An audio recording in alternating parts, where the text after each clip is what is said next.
We are honored to be here tonight to present the Breakthrough Inspiration Award to someone who has helped make it impossible for students, administrators, faculty, and even the President of the United States to ignore sexual assault on college campuses. This awardee's game-changing film, The Hunting Ground, made it impossible for me to pretend that this issue is someone else's. It is our honor to present Breakthrough's Changemaker Inspiration Award to Academy Award nominee and Emmy Award-winning director, Amy Ziering.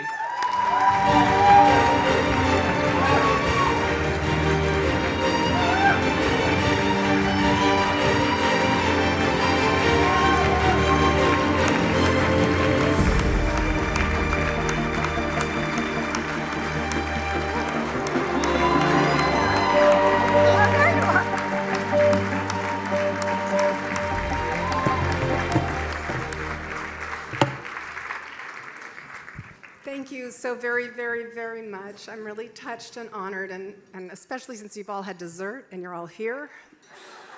Very impressive. Okay, so I prepared some comments. It's called The Other Side of Silence. The 19th century writer George Eliot once wrote, "If we had a keen vision and feeling for all of human life, we would die of the roar which lies on the other side of silence." When I was 16 years old, I came home from high school, and I found a large, dark brown manila binder on my bed. I opened the binder and found a play inside that was written by my father. Now, my father was a man of extremely few hobbies, and those few that I knew of did not include theater or creative writing. So the appearance of this manila binder was a huge surprise. The play inside was entitled, If I Were God. About some 80 pages long, it told the story of a group of boys taking turns peeking through a small crack in a curtain so that they could watch their mothers await their fates in a selection line in a concentration camp. Now, I knew growing up my dad was a survivor, but that's all I knew. It was something that was never mentioned in our house. It was something he never spoke to me once about. I thought of this the other day because I did a press interview in Australia for The Hunting Ground, and the journalist there blithely asked me why I did what I do. And for once, I didn't have an answer. I was actually honestly stumped. And the first thing I thought of, which sounded sort of silly to say, was, well, why doesn't everyone do what I do? And then I thought about the play. My father chose to share with me something very important about his childhood for the first time when I was 60 and he was 50. This was, he later told me, not because he didn't want to speak, but because when he was liberated, he found that no one wanted to hear what he had gone through, and that when he did try and tell them, they didn't believe him. So he's buried his pain and transmuted his sadness into silent acts of compassion. This play was his belated and long-suppressed testimony. Its pages passively waiting its reader, daring not to impose themselves too indelicately on anyone. This was his way of ever so quietly but determinedly bearing witness. And for me, it was his deafening roar.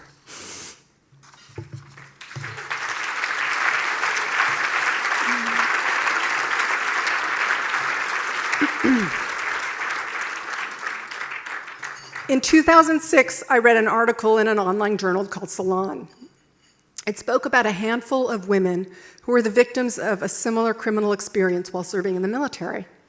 I called up the reporter who wrote the article, Helen Benedict, and asked if it had been picked up and gone wider. She said, much to her surprise, no. No one wanted to hear about it. No one was very interested. So Kirby Dick and I started doing research and learned that every day in the US military, according to DoD estimates, 49 men and women are sexually assaulted. Not overseas, not in the line of combat, not by an enemy, but here on American soil, in the line of duty by their fellow soldiers. And when these men and women would step up in good faith to report these crimes, they more often than not were disbelieved, themselves blamed, and encouraged to stay silent so that the institution and its commanders could maintain an unblemished facade. So they attempted to bury their pain and confusedly returned to work beside their assailants, often suffering recurring attacks until they more often than not imploded, not from the trauma of the assaults themselves, but from the violence of the silence imposed upon them, from their inability to speak and share and be heard by their peers and community. In the past, when the media reported on assaults in the military, these crimes have always been depicted as aberrant, anomalous, the works of rogue soldiers who operate independently and beyond the knowledge of their commanders. But what we discovered and our film disclosed was that soldier-on-soldier rape is a daily occurrence, aided and abetted by a perfect storm confluence of circumstances, deeply ingrained gender biases and cultural stereotypes that lead to the successful proliferation and cover-up these crimes.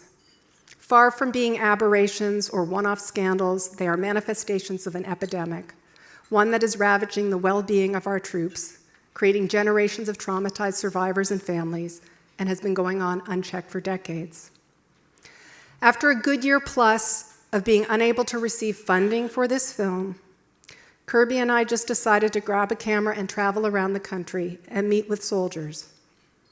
Their stories were harrowing and heartbreaking, each one uncannily echoing the other, even though all these women had served in different branches, different decades, and different parts of the country. I remember leaving the house of one woman in New York, Teresa, now 40, who had entered the Army when she was 19. After telling me her story, as I was leaving the house, she pulled me aside and said, "Amy, even if you don't end up making this documentary, or even if you do end up making it and I'm not in it, thank you so much for coming today, because you're the first person who's ever believed me, who ever cared to listen."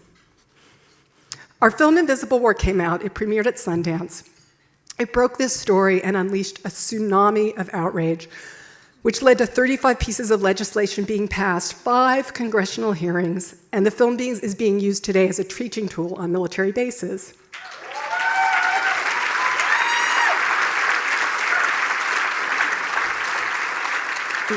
The film led then Secretary of Defense Leon Panetta to institute significant policy changes just 2 days after watching it. And one Joint Chief pulled me aside to tell me off the record that after 40 years of being in the military and 20 years of running it, he learned more about this issue in the 90 minutes of watching our film than all the briefing papers he had ever read.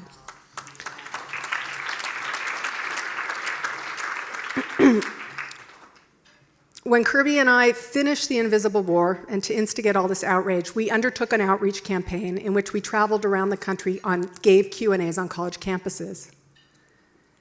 At every campus screening, someone would come up from the audience and say, "You know, this actually happened to me right here.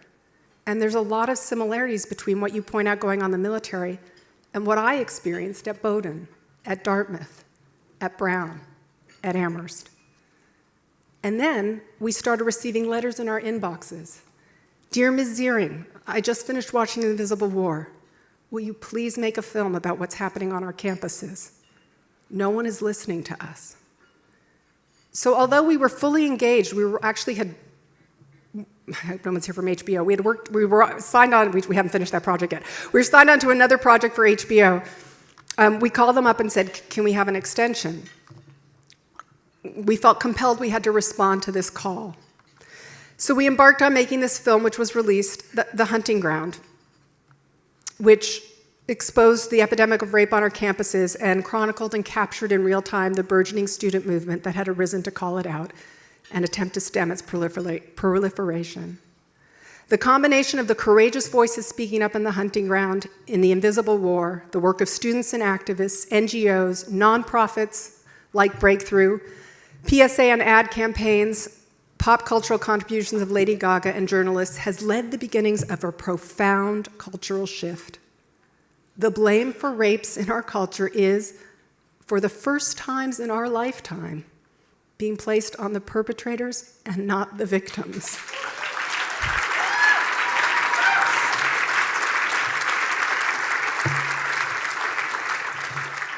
What's so interesting to me about the genesis and genealogy of this narrative I just told you, how a small story in an online journal led to an expose by a team of filmmakers, which then led to a second expose because of people having watched the first film and demanding we make it, is that it so profoundly speaks to what all of you are doing here at Breakthrough and what's brought us here today.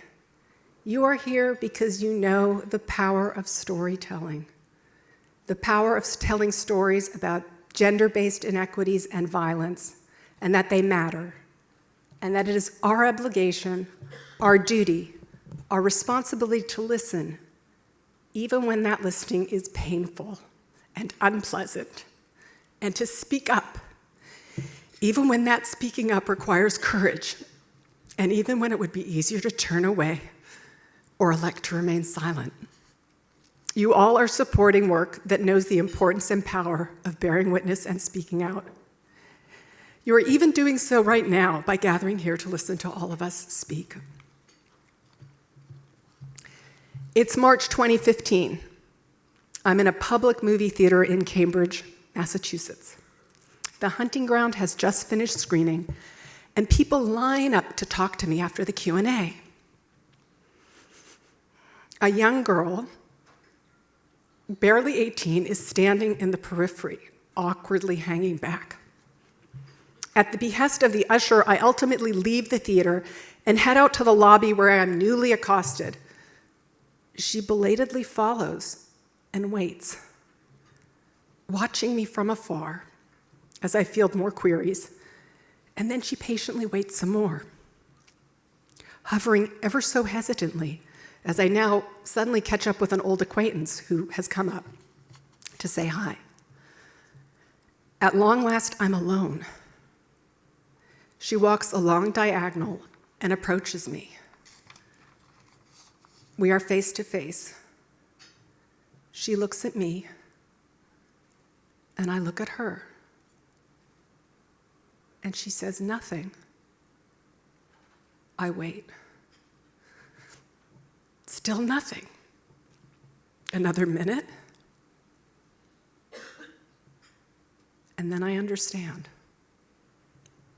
I understand what I now recognize I must have known when I first saw her hovering like Banquo's ghost in the theater's corner.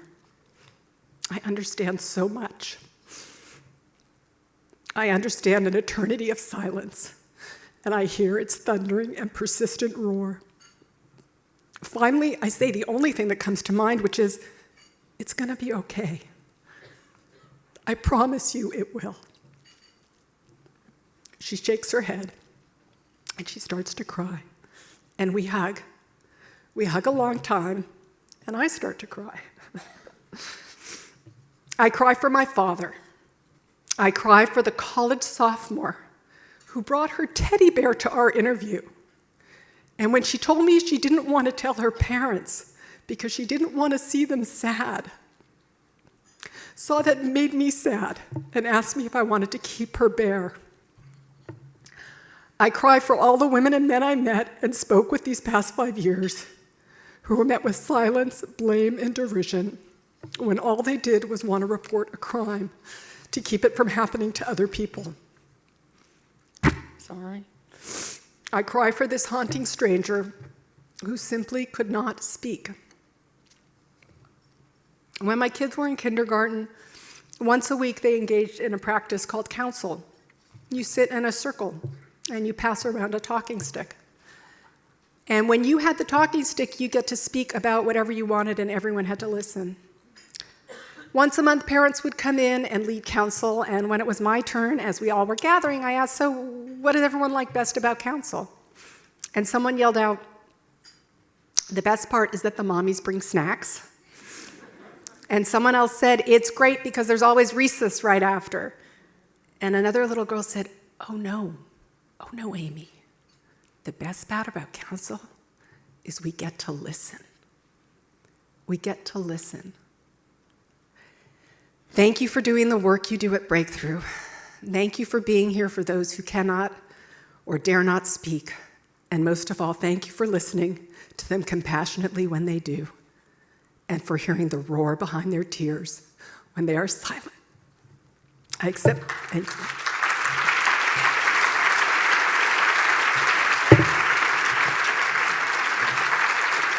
Thank you.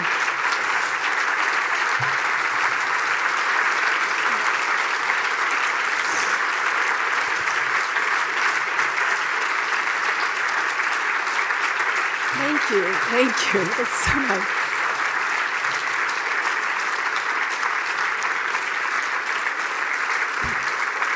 And the last thing I want to say is that I honestly accept this award on behalf of everyone who worked on our films, who spoke in our films. I have some people in the room who supported Invisible War, who supported me through Hunting Ground, my table here, and my children are here, and actually, since this is a generation night, I wrote that speech for my children. I don't think they even know my dad ever wrote that play. So, thank you.